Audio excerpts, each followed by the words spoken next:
So we're just on a long drive on the way home now from seeing another supercar that we're considering buying. And we thought it would be a good time to pull out the camera and talk just supercars in general, our experience owning supercars in our 20s. I think we're on like the 10th one now, is it? Yeah, this will be number 10.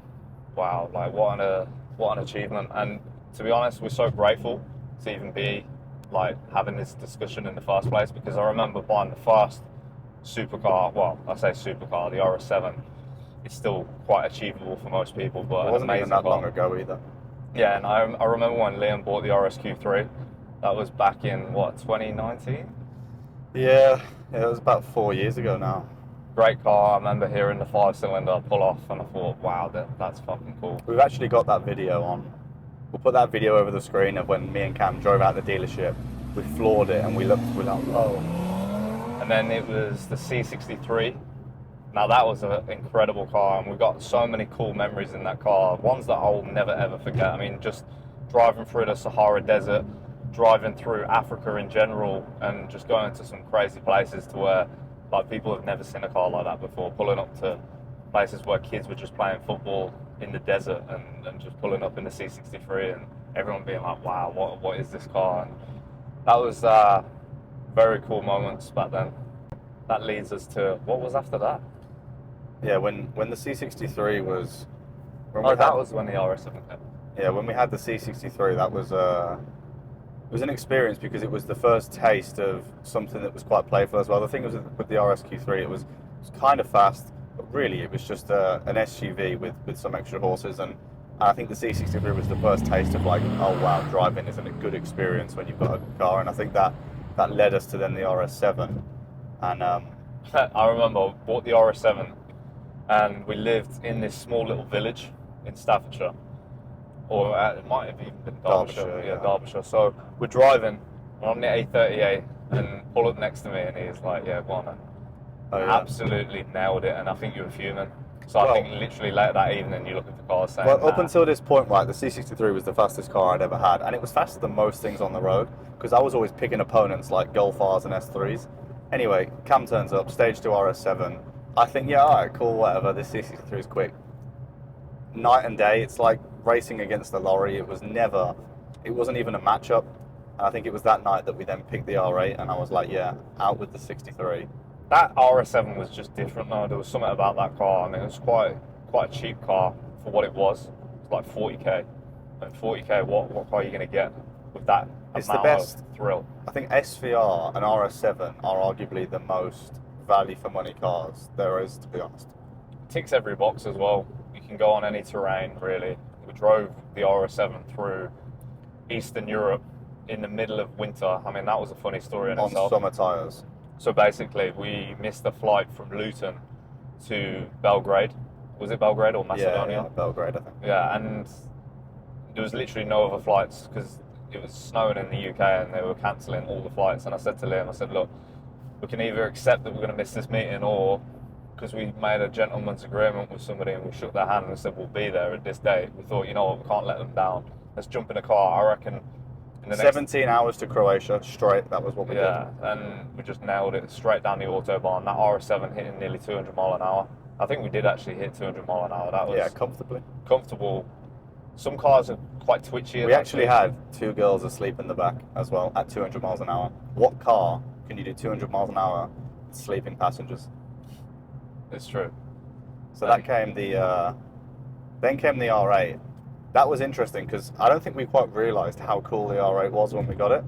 Because it's a very affordable supercar. I think I paid 90 odd thousand for that. It's still worth the same now. And I don't think we quite realised what... It's our oldest car, actually. Yeah. I don't think we realised how cool that Capristo exhaust system was. Because it was only when we then compared it to other R8s, Hurricanes, things in its class, we then realised, fucking hell, this R8 is off its fucking nuts. Still looks sick as well. Now we've got it in that green with the gold alloys, the bronze alloys. It's unbelievable. It gets so much more attention now than it did when it was black. It looked good as a Batmobile, but I think now it looks even better. So, yeah, that's one of the reasons why it's still there in the fleet. R8's a good supercar to own. R8 is one of the cars that I think you can get a hell of a lot out of for not a lot of money. I don't think for 90k you'll get much more car in anything else. I think it holds its own with the 200k Huracan for sure. And then I think it was only 3 months after that we bought the two Lambos. So November was the R8. Yeah. February, Valentine's Day, was the Valentine's. Huracan and the Urus, and then March was the Porsche. So in a space of 4.5 months, we did 4 cars. It's pretty good I going. think we were a little bit overexcited. I think it's like New the kid in money. the candy store, man. Yeah. Like for new sure. sweets coming out every day. It's like the new Call of Duty comes out, you have to buy it. Bear in mind, we're still at this Derbyshire townhouse at this point. Yeah, outside there's RS7, Oh yeah. Range Rover SVR. We forgot to even mention that. Huracan, Perf Spider, Urus Pearl Capsule, and then Taycan Turbo S, all and RSQ3, all at this one house. Retrospectively, that was some dumb behaviour, wasn't it? Yeah, it served the purpose though, and I think it led us then to obviously invest into property and go down that route. But what came after the Lambos? I can't even remember. It's at the this Porsche, point.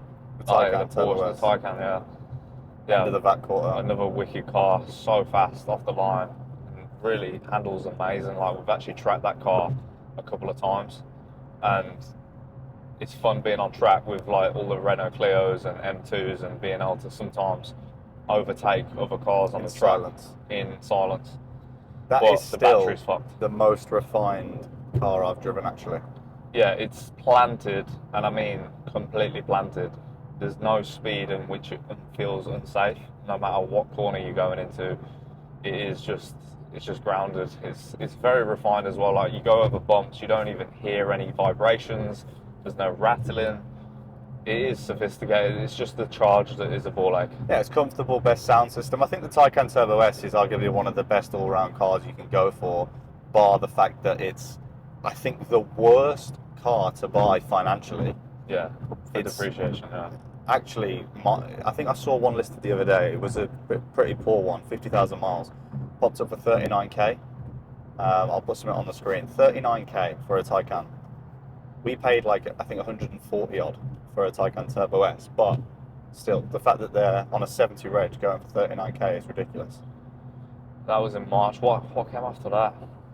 Well, then it was actually nothing until the McLaren and Aston. and the Aston, yeah. Ah, okay. So then came the day where... But at this point, yeah, we're about to collect cars, and you lose that sense of enjoyment, which is sad, really. It's not a nice place to be, because I think you can get to the point where the materialism kicks in and you realise that actually these items, they are just toys, they are just cars. They don't make you feel a certain way anymore. Once you've experienced it, it's like any kind of food, any kind of like shopping that you would buy, whether it's clothes or designer stuff. Like once you've bought a few things, you realise like actually it's just another thing. What is cool is that a lot of the cars that we do buy are very, very different. Like if you look at the McLaren 720S, which came next, as well as the DBS, two very completely different cars that we'd never really experienced. You got a mid-engine, super light supercar that I actually fit in, because like the Huracan is similar, but it's just not good for me. Like being 6'3", like with a convertible, my head's bouncing off the roof.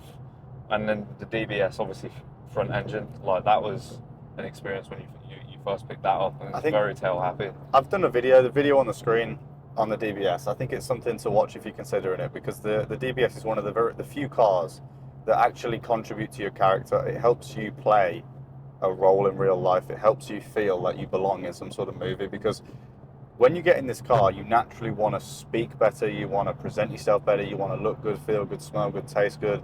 You also want to be doing more productive things, I find. So for me, when I'm in this car, Speaking of the DBS, we're in it now. I want to be on job. I want to be doing productive things. And I think very few cars will actually contribute to your character in that way. I think the DBS is a real unique car, actually, in that sense. It does have that feeling, like you get in it and it's like, yeah, I want to play a James Bond song, which one am I going to play? And then you like drive it and you think, yeah, this is the shit, man. Got a 007 reg plate. And it Everyone's sounds good. looking at us like, what the fuck is going on? Like, who's this? Don't floor it, because the camera's going to fucking fly off the fucking thing. True. Oh, That's staying in. close. I was Yeah, he was about to ruin the YouTube video. He was about to absolutely nail it, and you guys would have just seen the fucking floor of this car, I was going to prove a which is point. very nice, by the way. It's got a very nice carpet. So after that, it brings us to Where we're at now. no, you missed 3 cars. There's 3 cars. Oh, fucking hell. Then came Yeah. the BMW. Yeah. The BMW M2 is an interesting one. We haven't really had the chance to give the full credentials of that car yet.